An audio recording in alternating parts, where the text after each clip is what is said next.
हाल ही में रामायण का ट्रेलर देखा भाई, आउटस्टैंडिंग मूवी है। ट्रेलर से ही समझ में आता है क्या ग्राफिक्स है, क्या एक्टिंग है, किस तरह से दिखाया गया है। लेकिन हम जिस तरह से रामायण देखते हैं और समझते हैं वैसे रामायण होता ही नहीं है। मतलब नॉर्मली सबको ऐसा लगता है, मिलेनियल्स को और जेनजीस तो रामायण को बस एक कवर पेज की तरह ही देखते हैं। मिलेनियल्स उसको एक धार्मिक रूप से देखते हैं। बहुतों को ऐसा लगता है कि जैसे कुछ अपवाद है, रामायण बहुत डीप महाकाव्य है। जैसे महारानी कैकेयी, हमारे माता पिताओं को ऐसा लगता है कि महारानी कैकेयी दुनिया में ऐसी माता है जिसने अपने बेटे के लिए वनवास मांगा, बराबर। जिस बेटे से वो प्यार करती है वही बेटे को उसने वनवास भेज दिया, किसके? एक मंत्रा के कहने से। अब पॉइंट ये है कि भाई कैकेयी को ये दुस्वाद क्यों मिला। आपको मैं बता दूं कि रामायण में जो कैकेयी है वो साक्षात दिव्य तुल्य है, देवी तुल्य है। आप पूछोगे कैसे? कहते हैं कि राम को भगवान बनाने के लिए जो चीज़ ज़रूरत थी वो थी त्याग और समर्पण की, वो चीज़ थी करुणा की, हर चीज़ में खुश रहने की। राम ये मूल मंत्र लेके चलते। और वो चीज़ कब होती? अगर महल में बैठे बैठे राम राजा बनता तो उसे सब राजा मानते, एक अच्छा राजा मानते। लेकिन उन्हें कभी कोई देव नहीं मानता ना। तो कैकेयी ने जानबूझे उनको वनवास दिया क्योंकि उनके हाथों प्रजा कल्याण, लोक कल्याण, देव कल्याण हो सके और वो देवता बन सके। अगर सीता माता का हरण नहीं होता तो श्री राम लंका जाते ही नहीं। अगर सीता माता वनवास नहीं आती तो उनका हरण होता ही नहीं। मतलब हर चीज़ को कड़ी न कड़ी से लिंक दी जाती है। बहुत से लोग तो यहाँ तक कह देते हैं कि सीता माता को मतलब देखा जाए तो कैकेयी ने कितने वरदान मांगे? हाँ, तो माता कैकेयी ने कितने वरदान मांगे थे? पहला वरदान कि महाराज या राजकुमार भरत का राज्याभिषेक, जिसे प्रभु श्री राम के पिता महाराज दशरथ ने हंसी हंसी स्वीकार कर दिया था। उन्हें इस चीज़ से कोई आपत्ति नहीं थी। लेकिन आप ये बोलोगे अगर उन्हें उस चीज़ से आपत्ति नहीं थी तो उन्होंने सीधा सिंहासन भरत को ही क्यों दे दिया? तो इस चीज़ को इस तरह से समझे कि चारों भाई राम, लक्ष्मण, भरत और शत्रुघ्न ये प्रतीक है धर्म, अर्थ, काम, मोक्ष के।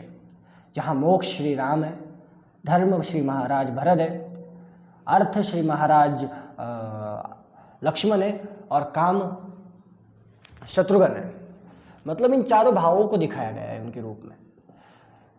अब देखा जाए तो मोक्ष अर्थ के बिना आधार रहित है और धर्म काम के बिना, इसलिए उन दोनों की जोड़ी भी उस तरह से बनी है, राम और लक्ष्मण की और भरत और शत्रुघ्न की, क्योंकि वो भाव ही उस तरह से जन्मे। जब दशरथ महाराज ने सुना तो ठीक है, उन्होंने कहा कि अगर राजा भरत बनता है तो धर्म गद्दी पे बैठेगा, न्याय गद्दी पे बैठेगा, भरत के हाथों से कभी अन्याय नहीं हो सकता। राम मोक्ष प्राप्ति, अर्थात वो हर चीज़ को देखेंगे, वो भावुक हो जाएंगे क्योंकि उनके लिए न्याय से ज़्यादा इमोशंस के ऊपर है। अगर फॉर एग्जाम्पल कोई कह रहा है, अब उस टाइम में चोरी इतनी बड़ी अपराध नहीं था। चोरी मतलब कोई ऐसे हमारे आज के टाइम के जैसे चोरी नहीं करता था। किसी को भूख लगी और पेट से आम तोड़ लिया, अब वो चोरी तो है। मुझसे बिना पूछे मेरे खेत से अगर किसी ने आम लिया वो चोरी मानी गई ना, बराबर। अगर मैंने उसके खिलाफ पिटीशन में दाखिल कर दी, अब जज इसको तो खारिज कर देगा बोल के ये क्या चीज़ है, वही श्री राम। लेकिन धर्म कहता है कि उसके हाथ काट दो रूल्स के हिसाब से। क्यों? क्योंकि चोरी होती, चाहे वो आम की हो या सोने की। तो ये सिस्टम था जो अपने अपनी जगह पे सही है, क्योंकि कभी कभी एक आम की चोरी आगे चल के बड़े आम की बड़ी चोरी करने की प्रोत्साहन देती है। और दूसरा वरदान जो माता कैकेयी ने मांगा था, श्री राम के लिए 14 वर्ष का वनवास, बराबर। अब मुझे एक चीज़ बताइए, यहाँ पे कहीं माता सीता और लक्ष्मण का बात आई है? नहीं ना। यहाँ पे बात कौन सी आई है? श्री राम को वनवास। तो माता सीता और लक्ष्मण की जाने की ज़रूरत क्यों थी? बल्कि आपने अगर वो 90s की या 20s की जो रामायण आई थी कोविड में, अगर वो देखी होगी तो महर्षि वशिष्ठ कई को डांटते भी है कि तुमने बस राम के लिए वनवास मांगा था, तुम सीता को क्यों भेज रही हो? तुम कैसे अच्छा लग रहा है कि दशरथ कुलवधु को, एक राजसी नारी को वन में भेजते हुए। लेकिन जानबूझ के माता कैकेयी ने उन्हें बाहर भेजा, क्योंकि उनको पता था क्योंकि राम वनवास जाते तो राम को कोई दिक्कत नहीं थी, लेकिन सीता का वन में जाना, रावण को उनका हरण करना, रावण के मोक्ष के लिए कारण बनना। अब लोग पूछेंगे कि भाई सीता माता को अग्नि परीक्षा भी देने को लगाई, तो लोगों को पता होना चाहिए वेदवती नाम की देवी थी जो माता लक्ष्मी की अंश थी।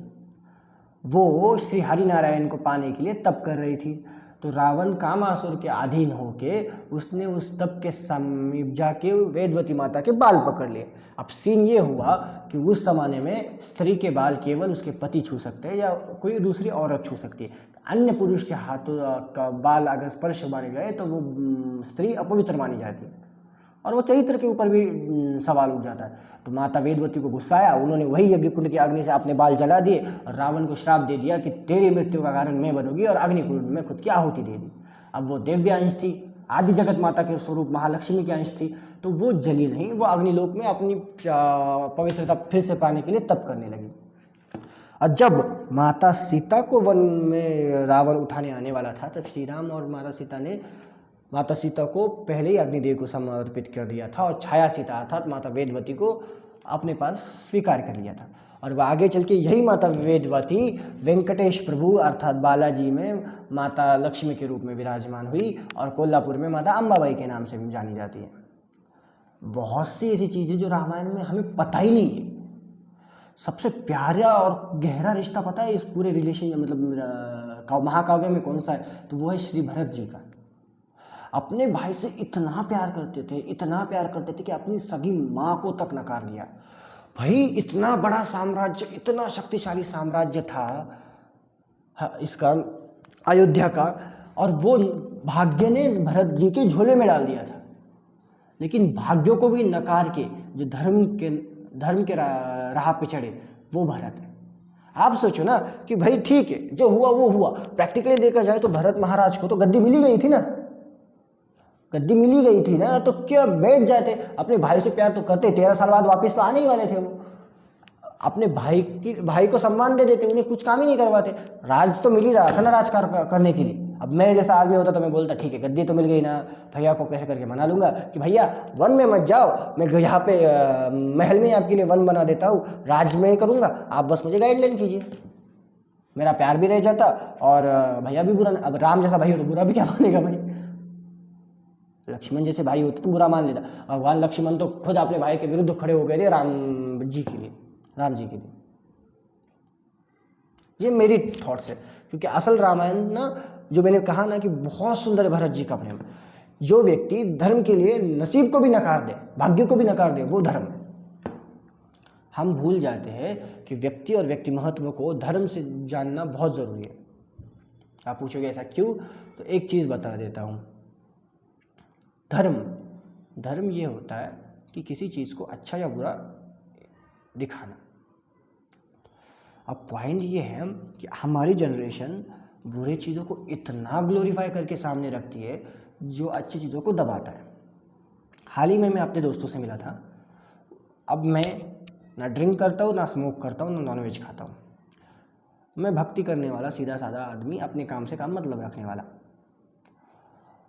अब जब हम बैठे सब अपने स्कूल के दोस्त के साथ मिला तो हमारी बातें होने लगी।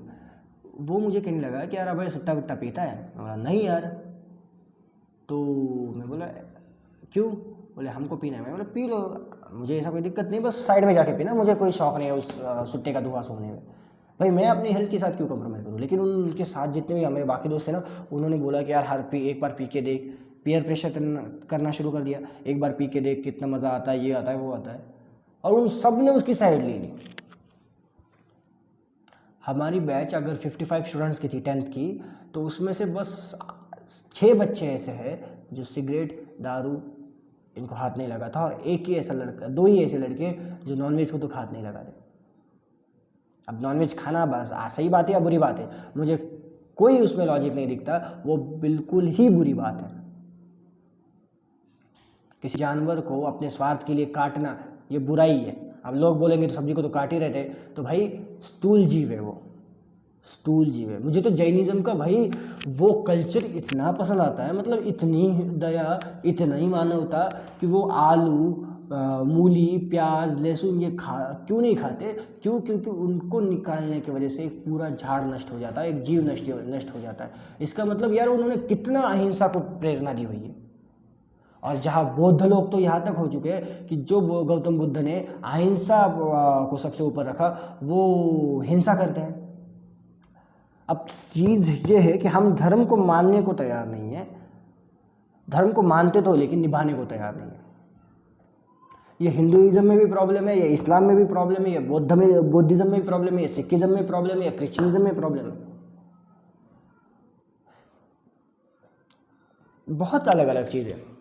रामायण के कुछ ऐसे चीज़ें कि जैसे घर का भेदी लंका ढाए, विभीषण जी महाराज को कहा जाता है। किसी ने ये नहीं देखा कि विभीषण जी महाराज ने कितनी बार रावण को समझाने की कोशिश की, कुंभकर्ण ने भी समझाने की कोशिश की। अब यहाँ पे वही चीज़ होता है ना कि 100 बुद्धिमान व्यक्तियों में एक अज्ञानी व्यक्ति रह सकता है, लेकिन 100 अज्ञानी व्यक्तियों में एक बुद्धिमान व्यक्ति नहीं रह सकता।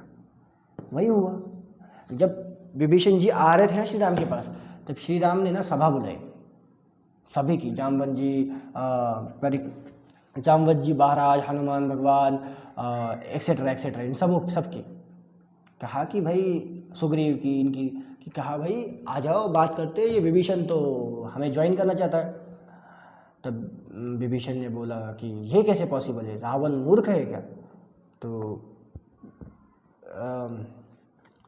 तो जामवंत जी ने पूछा कि रावण मूर्ख है क्या? राम जी बोले ऐसा क्यों? बोले जामवंत जी ने कहा, अब भाई बुद्धिमान व्यक्ति थे, वामन अवतार के तीन पग की परिक्रमा कर दी थी एक ही इसमें, बहुत शक्तिशाली थे, ब्रह्मा जी के मानस पुत्र है। तो कहते थे महाराज, जामवंत जी कह रहे थे श्री राम को कि भाई राज्य की इतनी अंदर की चीज़ें पता होने वाले व्यक्ति को देश निकाला नहीं दिया जा सकता, मृत्युदंड या नज़र कैद दी जाती है। तो भाई रावण ब्रह्मज्ञानी था, सब कुछ जानता था, उसकी तरह ज्ञानी उस समय में कोई नहीं था। उसका ज्ञान का लोहा तो भगवान श्री राम तक मानते थे। तो वो मूर्ख था, वो मूर्ख नहीं था, उसको पता था कि मेरा वंश नष्ट होने को आया है, तो आखिर में मेरा वंश पूरी तरह से ना नष्ट हो, इसलिए अपने भाई को अर्थात विभीषण को उसने श्री राम के पास भेज दिया। ये उसकी खुद की चीज़ थी। बहुत बार ऐसा होता है कि हम हमारे बेस्ट फ्रेंड को धमकी देते कि तू अगर मुझे धोखा देगा ना तो मैं तुझे जिंदा मार दूंगा, क्योंकि मेरे सारे राज उसको तुझे पता है। तो भाई हमें ये बुद्धि है, तो रावण जैसे महाज्ञानी को बुद्धि नहीं हो सकती। अब ये चीज़ मैंने एक बार किसी दोस्त को बताई, तो उसने बोला कि हो सकता है कि रावण उस टाइम पे अपने अहंकार में इतना हो तो उसको ये चीज़ें पता नहीं चलती हो। सब कुछ पता चल रहा था रावण को, बल्कि लोक कथाओं के अनुसार रावण तो एक समय में रावण ने श्री राम के लिए विजय प्राप्ति के लिए यज्ञ किया हुआ है। उसकी कथा इस प्रकार है कि जामवंत जी महाराज से श्री राम ने कहा कि मैं यज्ञ करना चाहता हूँ अपने विजय के लिए। जामवंत महाराज ने कहा ठीक है, लेकिन यज्ञ के लिए पुरोहित चाहिए, अब पुरोहित लाना पड़ेगा। तो श्री राम ने कहा कि पुरोहित अर्थात पुजारी लाना पड़ेगा। श्री राम ने कहा कि हाँ वो भी है, लेकिन पूजारी मैं उसी से करूँगा जो शैव हो और वैष्णव भी हो। अब भाई ये बहुत बड़ा डिबेट था कि जो बंदा शैव भी हो और वैष्णव भी हो, जो शिव को भी मानता हो और वैष्णव अर्थात विष्णु को भी मानता हो। तो जामवंत जी महाराज ने कहा कि एक व्यक्ति है मेरे ध्यान में। बोले कौन? बोले आपका शत्रु रावण, ब्राह्मण कुल का ये है, ब्रह्मा जी के नाती है, सीधा ब्रह्मा जी के घर से संबंध था, ऐसे वैसा काम नहीं था रावण का, सीधा ब्रह्मा जी का पोता था। तो राम जी बोला करेंगे? बोले देखता है मैं जाके। तो जामवंत जी महाराज पहले लंका पहुँचे, तो रावण ने बाकायदा जामवंत महाराज की पाद्य पूजा की, अपने सिंहासन पे बिठाया, आतिथ्य किया और सब कुछ ख्याल अच्छे से रखा, और फिर पूछा आपका यहाँ आने का प्रयोजन अर्थात काम क्या है आपका? तो जामवंत जी महाराज ने कहा कि मुझे अपने साथ 2 राजकुमार हैं, उनके लिए यज्ञ करवाना है। तो रावण को पता ही था कि वो श्री राम और लक्ष्मण है। तो ठीक है कहा रावण ने कि मैं करूँगा, क्योंकि मैं एक पंडित पुजारी हूँ, मेरे पास अगर कोई यज्ञ या पूजा का प्रस्ताव लेके आया उसे मैं अस्वीकार कर दूँ, ये मेरा धर्म नहीं है। मेरा मूल कर्तव्य मुझसे कोई छीन नहीं सकता, वो मैं भी नहीं छीन सकता, ना भगवान छीन सकता है। जामवंत जी महाराज मुस्कुराए, लेकिन जामवंत महाराज ने कहा कि भाई वो तो वनवास में है, पूजा और यज्ञ के लिए इत्यादि सामग्री नहीं है उनके पास। तो लंकेश रावण ने कहा कि महाराज, जामवंत महाराज, कि अगर आपके यजमानों के पास पूजा सामग्री नहीं है तो ये मेरा पुरोहित का काम है कि मैं सामग्री प्रदान करूं। रावण बाकायदा पूरे यज्ञ की सामग्री लेके रामेश्वरम के तट पे गया। सीता माता को लेने के लिए अपने पुत्र इंद्रजीत को भेजा। इंद्रजीत सीता माता को लेके आया, राम जी के बगल में बिठाया, यज्ञ किया, शक्ति उत्पन्न की, महादेव का रामेश्वरम में पूजा करवाई और फिर से सीता माता को लेके चला गया। लोक कथा है ये, इसका कहीं वाल्मीकि रामायण में कथन नहीं मिलता, लोक कथा है। लेकिन लोक कथा भी हो कितना सुंदर है कि भाई शत्रु भी तो हो तो रावण की तरह। अब ये इतनी सारी डिटेल चीज़ें एक मूवी में आ नहीं सकती, पता है प्रॉब्लम ये है। और हमारे धर्म के साथ साथ ना इतनी खिलवाड़ की जाती है इन मूवीज में कि देखिए, आदि पुरुष में ही देख लीजिए ना, मतलब दशानन रावण को 2 मंजिली की बिल्डिंग बना दिया, पुष्पक विमान को चंगादर बना दिया। अरे भाई ब्राह्मण कुल का पैदावार था, ब्रह्मा जी का पोता था, उसकी माँ राक्षसी थी, ब्रह्म मुहूर्त में उठने वाला, नियमित एक रूप से एकादशी करने वाला, भगवान शिव को प्रसन्न करने के लिए अपनी आतड़ी फाड़ के वीणा बनाने वाला, एक सुंदर गायक, एक सुंदर वेद पाठी, एक सुंदर संस्कृत पाठी, एक सुंदर राजा। रावण के काल में उसकी प्रजा इतनी सुखी थी, कहते हैं कि भगवान की पूजा करने की जरूरत नहीं थी। मतलब सोच लो कि उसकी गरीब से गरीब प्रजा तक भगवान की पूजा नहीं करती थी। मतलब वो कितना सुखी रखता था अपनी प्रजा को। वो अलग बात है कि वो दूसरों को कष्ट देता था, लेकिन उसकी प्रजा तो सुखी थी ना।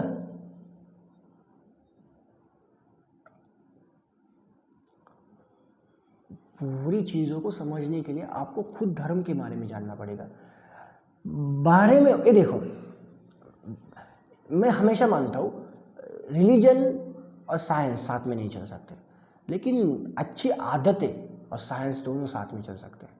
धर्म से अच्छाई ले लो, जितना अच्छा है, जितना आपको ऐसा लगता है कि हाँ फॉर एग्जांपल ये किताब पढ़ी, ये किताब अगर मुझे लाइफ के जीने के सलीके सिखाती है, अगर उसमें से मैं 98% से मैं एग्री करता हूँ और 2% से डिसएग्री करता हूँ, या उल्टा रखते हैं 2% से एग्री करता हूँ, 98% से मैं इससे डिसएग्री करता हूँ, तो मुझे 98 पे ध्यान देना चाहिए या 2% पे? तो मैं बोलूँगा 2% में। क्यों? क्योंकि वो 2% हमें अच्छा बना रहे हैं ना,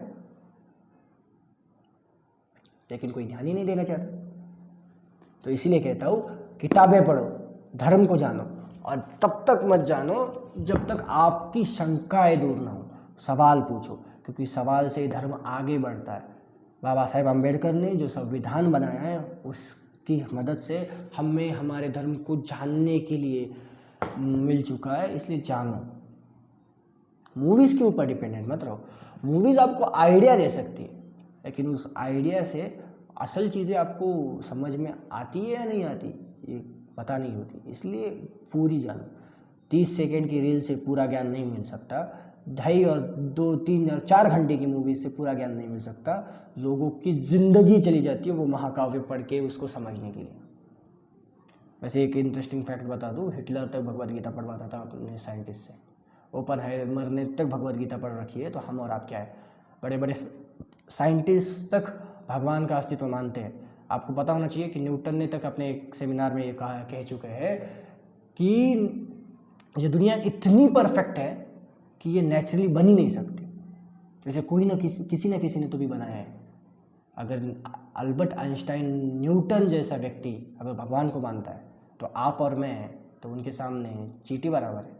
उनका ज्ञान देखो, आपका ज्ञान देखो, ईगो हटा दो, धर्म पढ़ो। और जिसको ऐसा लगता है ना कि धर्म कुछ नहीं होता, किताबें कुछ नहीं होती, रामायण और महाभारत या कुरान या बुद्ध स्मृति, इन सारी चीज़ों की वैल्यू कुछ नहीं होती, तो जानो। आंखें बंद करके मत मानो, बस जानो। आपके मन को जो चीज़ें अच्छी लगी उससे खुद को डेवलप करो। क्यों? क्योंकि हम डेवलप्ड हो तो समाज डेवलप होता है, और समाज डेवलप हो तो देश डेवलप होता है। We are Indians, we should proud we are the Indians. और हम ऐसी संस्कृति में मिले हैं जो दुनिया की सबसे प्राचीन संस्कृति से जन्मी हुई है, और हमें नाज होना चाहिए। क्योंकि ग्रीक सिविलाइजेशन नष्ट हो चुकी, रोमन सिविलाइजेशन नष्ट हो चुकी, इजिप्शियन सिविलाइजेशन नष्ट हो चुकी, बस बची है हिंदू संस्कृति। उसके ऊपर नाज होना चाहिए।